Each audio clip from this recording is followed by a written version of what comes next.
Halo, perkenalkan, nama saya Asep Saipudin. Di kesempatan ini, saya ingin membahas perbedaan antara applied research dan basic research dalam konteks bisnis, khususnya akuntansi dan keuangan. Apa sih perbedaan utama antara applied research dan basic research?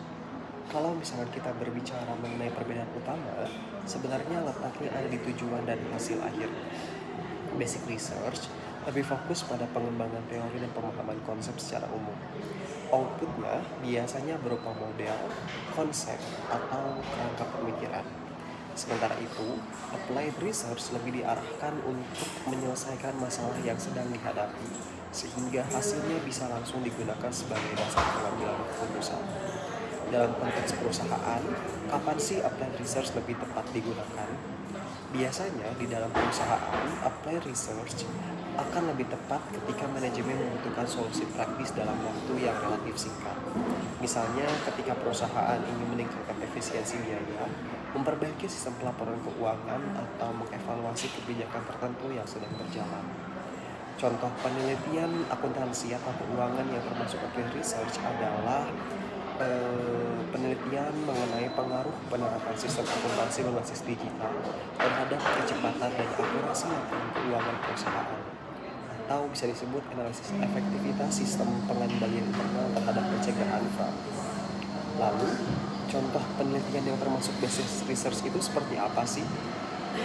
Berbeda dengan applied research, basic research lebih bersifat konseptual. Contohnya ketika ada penelitian tentang hubungan antara kualitas laporan keuangan dan tingkat kepercayaan investor tanpa tujuan langsung untuk diterapkan dalam kebijakan tertentu. Bagaimana hubungan antara basic research dan applied research? Sebenarnya, kedua jenis penelitian ini saling berkaitan.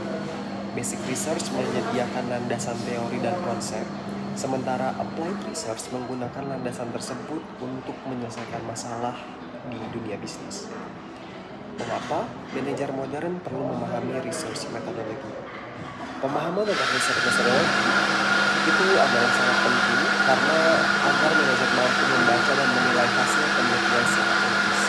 Dengan begitu, manajer tidak hanya menerima hasil research, tetapi juga memahami apa yang ada di dalamnya. Contoh situasi manajer harus menggunakan hasil research sebelum mengambil keputusan strategis adalah sebelum melakukan ekspansi bisnis, peluncuran produk baru, atau perubahan strategi harga, manajer perlu mempertimbangkan dulu hasil riset pasar, analisis keuangan, dan risiko yang ada di depannya. Nah, dari pembahasan ini bisa saya simpulkan kalau basic research dan applied research itu memiliki peran yang sangat penting dalam mendukung pengembangan ilmu dan praktik bisnis. Terima kasih, selamat malam.